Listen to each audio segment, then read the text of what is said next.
Hello, everybody. Welcome to our Procurement 101 meeting slash webinar. We have Keith Wang here with us, who was VP of Procurement with Point 32 Health and is also on our board and has been absolutely instrumental in all of the Chamber's conversations about procurement as we talk to our corporates and other corporates and our members and try to figure out what the paths are for successful opportunities for everyone who's a member of our chamber. So thank you, Keith, for being here today and for talking to our folks. A couple of reminders about things that are happening with the chamber. We have our pitch competition going on.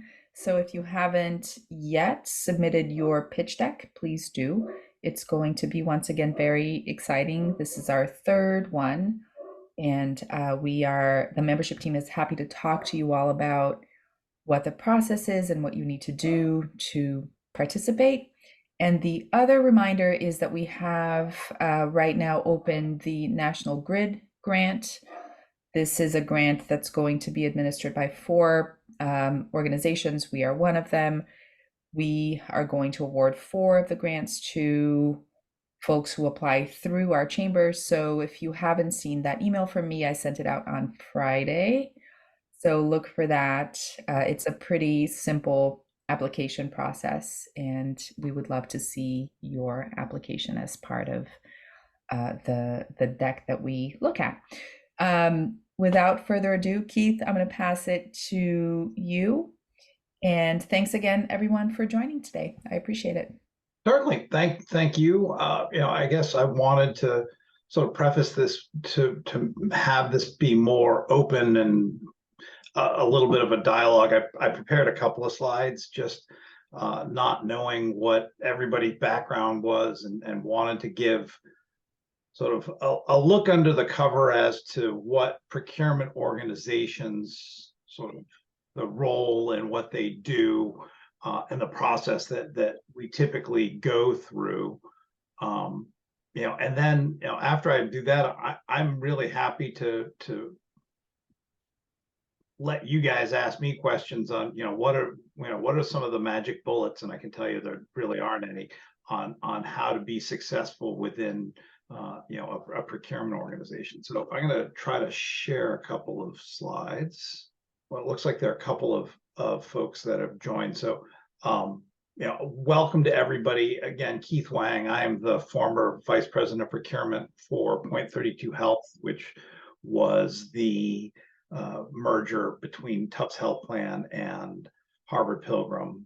I have spent the majority of my career in procurement, whether it be consulting. I worked for a couple of large management consulting firms with A.T. Kearney and Accenture doing procurement and supply chain transformations, and then most recently, again, with Point 32 Health, sort of developing their procurement organization and then transforming the procurement organization of the combined organizations. And I've worked across manufacturing, retail, consumer products, healthcare, sort of you name it. I've done a little bit of everything in terms of different industries in the procurement world. So I can talk to a lot of this. Again, wanted to go through sort of what the procurement organization, sort of our goals are as a just so you guys can understand sort of when people ask potentially stupid questions, there's a reason they're asking for some of that. And then I'll go through the sourcing process and make sure you guys understand sort of why we do some of the things we do. But ultimately, a procurement organization has a number of functions. One is to manage demand and cost, and really making sure that an organization, when they are purchasing something, there's a reason for their purchasing it, and then how are we optimizing that total cost? Again, a lot of people believe procurement organizations there to get the lowest price, and I would say some of the older school legacy, folks that have been in what they would call purchasing. That's their function, and they believe that they are there just to drive a cost down. I think when you look at procurement as a strategic sort of organization, it's not lowest cost, it's lowest total cost. It's total cost of ownership. So that needs to take in everything to account. It's not just piece price and the actual cost. It's what's the service, what's the quality, what's the the delivery times, and all of that. And I think there's probably a dichotomy of procurement folks that a lot of people are there that just hammer price, and that's all they want. I think my teams have typically been a little bit more strategic to say, look, we're willing to pay for high quality. We're willing to pay, a fair price for high quality, good service. We don't necessarily, and I can say this across my entire career, I think there's only a handful of times when we pick the lowest cost supplier. And I think that's one reason a lot of suppliers do enjoy working with me and my teams, is because we really look at the total cost of ownership and not just what's your cost to serve me. Then after we select a supplier, there's the traditional transactional process where we, you have to buy through a system, and that's really to track what did we buy. Are there sort of checks and balances? The buying process is making sure that there's budget, it's been approved, all of that. There's usually a process to go through there, and then ultimately the other piece that a lot of less or sort of more progressive procurement organizations do a good job of is supplier development, and that's making sure that the suppliers that we engage with grow with us. So it's making sure that there's a growth path as well as a continuous improvement. So it's, hey, you've done a great job over the past year, but now you've worked with us. What can we do together to become better and more efficient? So if that's something that we as a procurement organization or just another organization do inefficiently, that will let you become more efficient and thus potentially give me better service, better quality, better cost. Those are things that what we want to do. And then ultimately, there's performance management. Did you as a supplier perform to what you committed to? If you said you were going to be on time with 98%, did you do that? Was your quality up to your 95% standards, etc.? So they're measurements that again a more evolved procurement organization will start to look at for strategic suppliers. May not be for everybody. Does that make sense? And are there any questions? So this is the sort of supplier management life cycle that I talked about, and this goes into a little bit more detail. As I said, the first part is the sourcing, and that's sort of where that's your entry into the organization. And once you get past that entry, if you can pass the hurdles, and I'll go through sort of this process because it usually gets blown out pretty significantly. Then you go into, again, a couple other different steps. One is contracting, which can be very tedious. As you can see there, there are a number of different steps there. And then the implementation, again, that's where things can be, if you don't implement well, you're not going to be successful. And there's a two-way street there, especially when you're implementing a new supplier. There's a lot of pain and effort that needs to be put in, work and effort by each organization to be successful. And then buying, and then, as I said, the sort of vendor performance management. Does that make sense? this is the last slide that I'm going to talk through, and this is really the strategic sourcing process that I mentioned. I would say 95% of all procurement organizations will follow some process that is similar, if not the exact same, that they go through this. They go through and understand, what are the areas of opportunity, where can they consolidate, where are their needs, and then they will go and from that develop a sourcing plan. So where are contracts coming up, where is there growth in the business that we're going to need to add new products, services, etc. Once they've done that, they will go through and do some internal analysis to say, okay, what are my current costs? What do we think? What do we want our costs to be?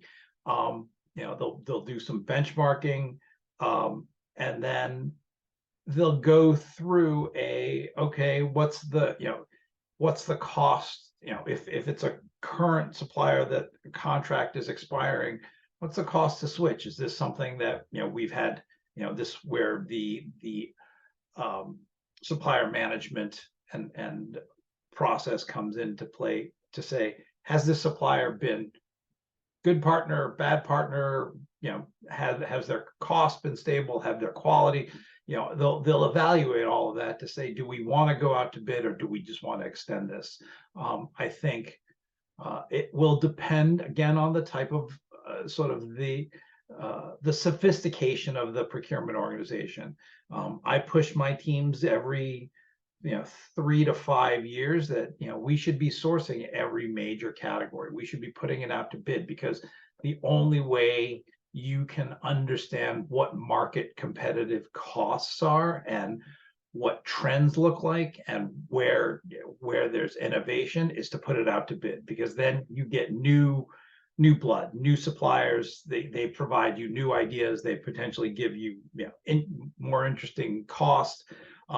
So once you make that decision, whether you're going to go to bid or if you're going to just extend the contract, you go through the RFP, and that's where I think the majority of organizations go through a fairly rigorous RFP process, and that's a request for proposal, looking to send it out to your set of incumbent suppliers, your new suppliers. And really, this is the qualification document that gets suppliers into sort of what I would consider a short list. This is where you need to spend time to make sure you provide the right answers. There are too many times where I've seen suppliers just give me an answer, and these are both suppliers that are large, huge organizations that have a team of people that's all they do is respond to RFPs, as well as smaller organizations that may not have the capacity and the capabilities. But my sort of focus and wisdom is read the question, answer the question. Don't give me everything, but make sure you give me what I'm looking for, because too many times when a supplier comes in and says, oh, I can do this, and then I said, well, my question was, what is your core competency? What, how do you do this? What is your level of service, and how do you maintain that? And they give a lot of, well, here's sort of the question. So again, larger organizations have a set of standard answers for RFPs, and they sort of go through and they're like, well, this one makes sense with this question.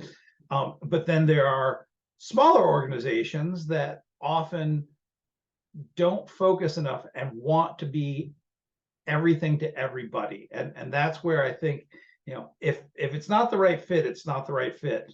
You as a supplier need to make sure you are very transparent, concise, and succinct, and answer the questions sort of that make sense. If it's not the right fit, then the RFP will sort of tease that out, because the last thing I think any of you guys want to do is get into a situation where you're either in over your heads and you can't supply, or it's not the right fit. And so I say, I sort of just be very, you know, careful on saying too much or being too broad in an RFP, because what typically happens next is the team of people reviewing these RFPs will go through and read every single RFP and score, whether it's each questions, whether each section. And we put qualitative scores. My team put qualitative scores to every RFP, and then we look at cost. And so, you know, that gets me a total value, you know, to say, okay, you know, these people scored really well, but they have really high costs. You know, here's one that scored a little bit, you know, was number 2, but was also number 1 in cost, or number, you know, 6 in cost. And so they were much more competitive. And that's what we look for, is, oh, what's the balance? You know, again, we look at total cost of ownership and making sure that we are getting getting high quality, high service products at a fair and relevant price. Again, not always the lowest cost, but you know, the whole purpose of an RFP process is to get an understanding of the market dynamics. And you know, I think as a diverse supply community, we put a weighting to that, to say, okay, is this a diverse supplier, whether it's LGBT, whether it's minority owned, whether it's women owned, whether it's disabled. We sort of, that's a checkbox to say, okay, we will look at this, you know. And again, this is something that I've said to a number of folks, is being a diverse supplier gets you a seat at the table faster than other suppliers. I, as a procurement leader, would say, look, I'm willing to talk to diverse suppliers about their capabilities and products more so than I'm able to talk to other. I got calls from everybody, and I think, you know, that is a differentiator. But bottom line, you know, we as an organization said diversity is important, but product and services are just important. So, you know, we did not just say, oh, it's a diverse supplier, we're going to give them business. They needed to compete in the process, and they needed to show us they could be as good, if not better, you know, as other suppliers. You know, and you know, a lot of the times costs are a little higher. We'll look at that and say, are they triple the cost, or is it, you know, 10% higher? If it's 10% higher, yeah, we can work through that. If it's, you know, 3 times the cost, we'll go back and make sure that these suppliers really understand what we're asking for and why costs are so much higher. Because I think that's one thing a lot of organizations don't do is, you know, if it's a big outlier, they say, well, they're out because their costs are 3 times higher. You know, for most things, the cost should be about the same. Like, again, smaller organizations, the cost might be a little higher than a larger organization. But again, I think a more sophisticated procurement organization will go and say, did you really understand what I was asking for? Why is your cost 3 to 5 times higher than the average cost? Because something doesn't make sense. And inevitably somebody will be like, oh, I thought you were looking for this, or I thought you wanted, you know, 1,000 of these. No, we wanted you to price 100, not 1,000. So there, you know, there are a couple of things that we'll walk through it. And I think, you know, those are pieces of feedback that you should always be asking for, is, you know, am I competitive?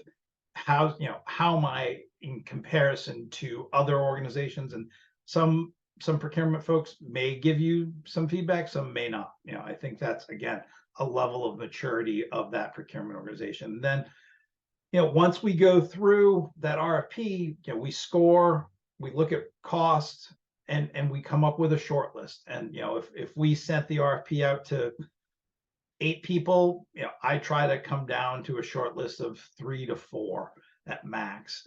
And those are the suppliers that we would bring in for a discussion, a presentation around, we want to get to know you better, and again, we are very, my organization was very metrics driven. We go through as that presentation, we've sent out an agenda to say, here's the agenda topics we want you to hit. And the team reviewing, in that meeting will score that. And that will be your next score. And, that will get you again to the next level. And, once we go through that shortlist meeting, there may be a couple of, one-off meetings, but the hope is to make a selection from there, and then goes through final negotiation, contracting, implementation, all of that. So that is the sourcing process from sort of a procurement perspective. I'm hoping that helped and sort of gave folks a little bit more understanding of what the team on the other side of the table does. With that, I'm going to open this up. If people have questions, I'm happy to answer them. Thank you so much, Keith. I really appreciate it. We all really appreciate it. And folks, this is a little bit of a different format from what we typically have. So feel free to unmute yourself and ask questions directly. We wanted to make sure you had actual FaceTime with Keith. So you don't have to put questions into chat, which is generally our process. You can actually ask them directly. The other thing I would say is a little plug for certification here. I know most of the folks I think on this call are certified, and I know some are not. And it really is an important step if you want to become a supplier, so if you want to participate in these processes successfully, it's a really, really important step. It's free for you as a member of the chamber. We can help you with that process. And so that is something that I will, it's less of a plug and more of a, let me make sure you guys understand what, what a diverse supplier means in my terms. So, there are usually 2 types of supplier diversity programs. One that that I used to run, we could only count certified diverse suppliers. So it had to, whether it was an LGBT, a minority, a woman known, disabled, they had to be certified by sort of the governing body. And we had to get the certificate, and that was those are the suppliers, and the money, the dollars we spent could be counted towards our diversity goal. When Point 32 Health, we had to measure for a lot of our government contracts, we had to measure that, and we could only include certified diverse suppliers. I know when I worked in the automotive industry, again, same thing. It was only certified diverse suppliers. And, again, government contracts require you to meet certain, commitments to supplier diversity. There are other programs, I will say, that do take self-certification. However, number of years back, I think around the time of the George Floyd incident, there were a number of suppliers that weren't necessarily diverse. They had maybe a minority CEO or a woman's leadership, but it was owned by a white male or something like that, and they would go and say, "Oh, we're a diverse supplier," and we found that there was a fair amount of fraud in the diverse supplier community. So a number of my colleagues, I think we all we're in agreement that you really need to have certified diverse suppliers, and you can't necessarily just rely on self-certification. Keith, thank you so much. That was a very helpful presentation. I'm a little bit different. I'm a consultant and executive and team coach, and I'm wondering what advice, if any, you could provide for folks of us that don't provide a product. It's sort of the same thing for a service. We had, I would say if I looked at our diverse spend, it was probably for Point32 Health, it was a 60-40 mix services to products. So I think you need to develop the relationships at the level to where you normally would sell into. So if you're doing, executive search, you need to sell into the HR department. If you're selling, consulting, depending on where that consulting lies, you're either going into marketing, you're going into operations, if you're going into IT, you still need to sell, you need to have those relationships and make sure that the folks that you're selling into understand that you are a diverse supplier. But I think you can also sort of tag team that and work with a procurement organization, because again, procurement historically owns that supplier diversity and owns that goal, and they're the ones that are a lot of the times helping to provide, oh, here's a diverse supplier for this service or this good. So the more you can get into various organizations in different functions and at different levels, that will help. Because I think, again, if I look at some of the things that we did, the highest, the executive level, my peers, we all had supplier diversity goals, and we would say, oh, this is great, we'll meet these diverse suppliers and then work through our teams.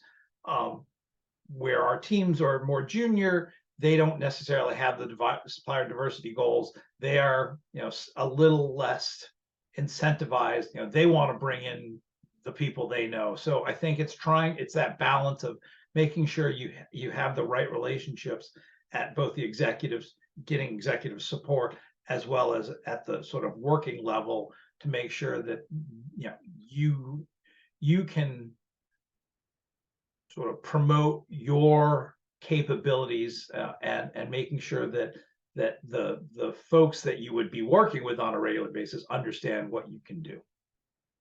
Does that answer your question? Yes, that's kind of how I thought it would work, but I just wanted to double check. So thanks for that. And I think one thing that everybody should try to understand, and when they go into an organization, ask what some of the supplier diversity goals are, and some may be very open and say, we need to drive to X dollars or X number of new suppliers. So you want to understand that, but then you also want to understand who owns that supplier diversity goal. Is it DE&I? Is it procurement? Is it HR? Operations? Does everybody have? So you can make sure you get introduced to the right folks.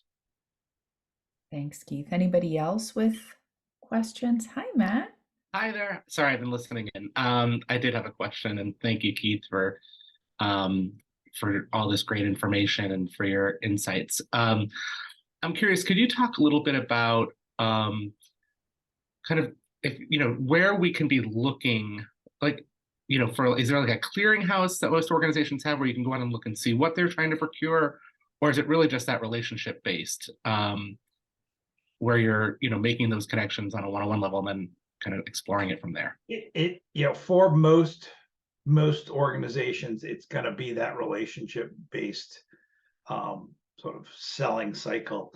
The only organizations that I know that sort of publish their sourcing is the government, and I know they're pretty good about that. So But I think it's sort of trying to figure out what industries do you guys want to focus on, where what are some of and trying to understand. I think you can look at the chamber's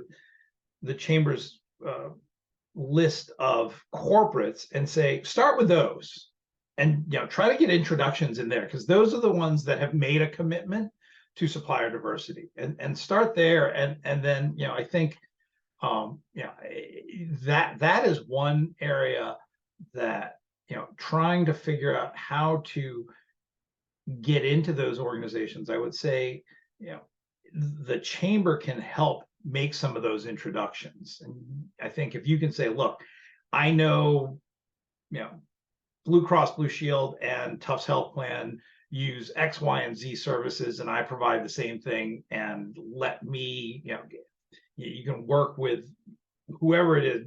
Thais, I'm not quite sure who I would assume they start with you, and you can figure out how do you get into Blue Cross, how do you get into Eastern Bank, how do you get into Tufts Health Plan or Harvard Pilgrim, etc. Thanks. That's very helpful. And then one follow-up question to that your answer prompted for me was, in the instances where maybe it's not someone we're going after that is working with the chamber currently, it's kind of a cold call. Do you have any suggestions on those introductory messages for someone who sat in your shoes, getting those calls or emails in the past? Yeah, I can say the best thing is to get an introduction into an organization, like cold called emails and phone calls. I will, I think if you introduce yourself as a diverse supplier that provides XYZ service, and would love to have a discussion, I'm more likely to look at that and say, okay, hold on, I'll either, make an introduction. But if you can go through, and this is where LinkedIn is very powerful, if you can say, hey, I know this person who has a connection here at Eastern Bank, can they get me in there? Can they make the introduction to whatever it might be? I can say 100 times more likely to have a discussion with you than just getting a cold call email. And that's one way you can sort of, at LinkedIn, much like when you're searching for a job, and when you're looking at LinkedIn, be like, oh, so and so that I know knows somebody there, can they help me get an introduction? I would use LinkedIn. I would use your network. I would use the chamber, because I would say, folks, especially Grace, has a lot of connections that they may not be corporate sponsors, but she may know somebody, so leverage that. Thank you so much. Hi, Keith. Hey, Susu, how are you? I'm good, thanks. How are you? Good to Good. see you. Thank you for the presentation. It's very insightful. I guess my question is piggyback on Matt's question, is when you're looking for vendors, how do you advertise, or how do you reach out to vendors to fill your pipeline or to respond to RFP? I know you say you don't have a clearinghouse. What were some of the things that you've done? So I think there are a number of, it depends on the category and the products and services. Like there are some things that we as a health plan would procure that it's very narrow, and there are only 3 organizations that do it, and we knew them, and they were sort of very strategic. And when it came to consulting or branding, that is very wide. So I think we typically, for me, we had a lot of, the more you were top of mind, I'd be like, oh, when my marketing guy comes and says, I need this, I need to make sure that you get the introduction, or as making sure that the introductions are made, so when the marketing person says, hey, I need this. Oh, I was just introduced to somebody, or yeah, and so it's that continual follow-up, making sure that you are top of mind there. And and I think that the tough part is always going to be, for smaller companies to get their foot in the door, because we as an organization, when we merged, we had a huge branding campaign, and I introduced a couple of smaller, diverse consulting firms, and our marketing guys were like, we need, there's always that we need a big shop that can do this with, and so I think it's trying to figure out what's the niche to get that entree into, the first sort of scope of business that will allow you to get your foot in the door and prove that you can operate, and then grow that. Great. Thank you. It's helpful. Hi, Keith. Thank you again for speaking to us.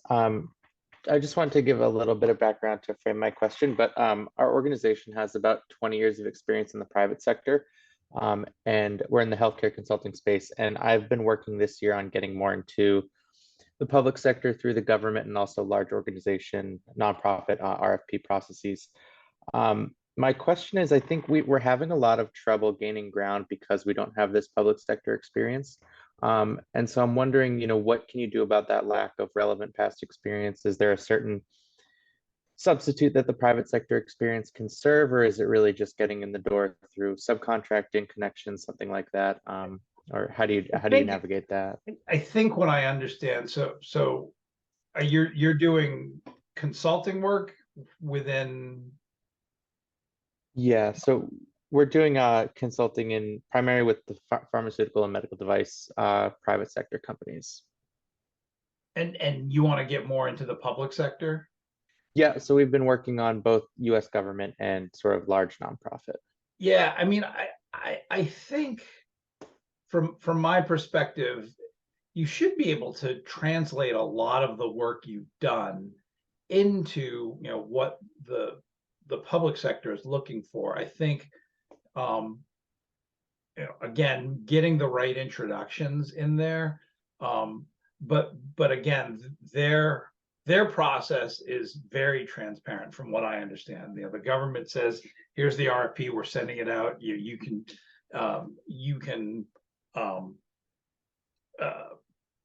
bid this time, and here are the questions. I think, but what I've also found and know is, if you don't get the business, they do have some sort of Q&A at the end, and they will provide you feedback. So I think it'd be good for you guys to understand, if that you're, continually not getting the business, what is it that's holding you back? Is it size, is it capacity, is it cost, because I do think the government really does look at everything, and they're very open. Their process is truly transparent. Yeah, and so I appreciate that, and we've gone through some of those asking for the questions at the end, and part of it was that we didn't have the government experience, so we could then get the government contract. So it's kind of a feedback loop in that sense. But I think, understanding a little bit more what our holdup is, and then also those connections seem like the big thing. And I think, making sure that you can translate the work that you've done in the private sector to the public sector, because from my perspective is, it should be fairly common and the same. It's just different scales and different scopes. So I guess the question becomes, are you, when you respond to the RFPs, again, being specific, making sure you're answering the question, not going too broad, and making sure that you sort of look at what they're asking, and don't get too sort of generic with your response. Again, without sort of understanding the details, I'm not quite sure. One area that I haven't I don't have a lot of experiences in the sort of public sector. Mm-hmm. Yeah, that's helpful. Thank you. I'll jump in quickly, Nick. Are you looking to do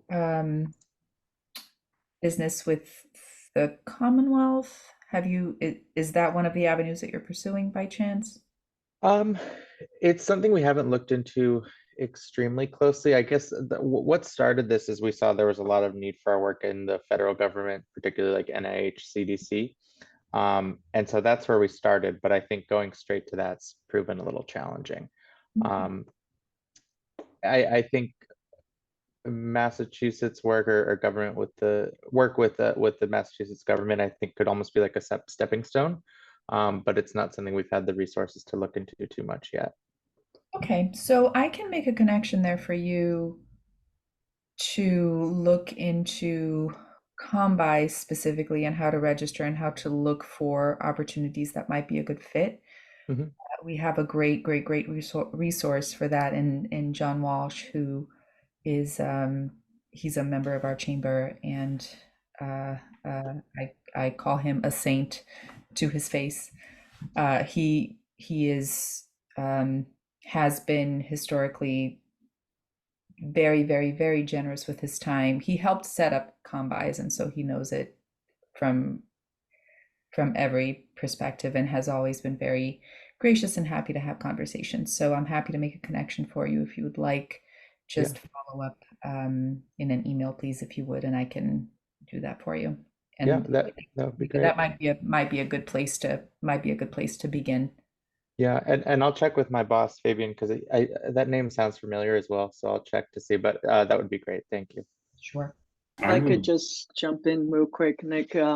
We just got SAM registered, which is allow us to bid for federal contracts. Mm-hmm. And then you put into this my bid website where it's like a clearinghouse for all the bids coming in from the federal government.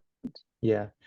So we've been on SAM as well, and looking around it, but it's just the gaining the traction is what we're struggling with now. But yeah, thank you. I would love an invitation to be able to meet with John Welsh as well. I'm in Combis, and I'm certified with my LGBT certification that I have. I'm also doing it for Native American. I have a meeting with them tomorrow. But any insight of how to maneuver in this insane world of the state and federal government would be much helpful. That's the next, maybe John, next time John and I can do a public versus private sector. Yeah. Oh, I love that. That is a great idea. Because I truly don't know. I mean, I just know what I've heard, and I know from sort of myself and the companies that I've worked with participate in public sector bidding processes. It's much different than what we do. And the fact it is very transparent. And Combis can be, in my experience, tough to navigate too. So that alone can be a bit of a deterrent as you're signing up and going in and figuring out what the right codes are for the opportunities that you're going to get notified about. It can be tough to navigate. So happy to make that introduction. Brian, just again, I'm making a note, but if you could send me an email, that would make it easy peasy to just follow up. Thank you. Absolutely. I have to say, Nick, if you need support, the support folks on Combi were extremely helpful to find the right code, to figure out what codes I should use. So the person was extraordinarily helpful. Yeah. Okay. I was shocked. I was like, oh, you're super helpful. Yeah. Okay. Well, that's great. Thank you.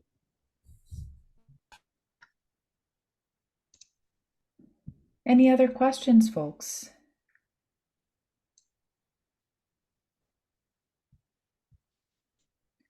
All right, hearing none. Keith, thank you again for all of your time. Thank you for your commitment to the chamber from the beginning to help us figure out all of these really important questions about procurement and how to make sure that our folks get the opportunities to do business with larger corporations and to grow and to become the businesses that they want to become. We've so often talked about how your input has been absolutely invaluable, and so I thank you publicly for everything you've done over the last number of years since we started our work. Thank you so much, and thank you everyone for joining today. Again, a couple of reminders: our pitch competition is open, so submit your pitch decks so that you can be part of that, and the National Grid grant as well. So there was an email from me on Friday. If you haven't seen that yet, please take a look. Not a big lift at all. It's a pretty simple application. So we'd love to see you as part of the group that we look at for those awards. Thank you all again. And thank you, Keith. And until next time, thanks everyone. Thanks everyone. Take care. Thank you.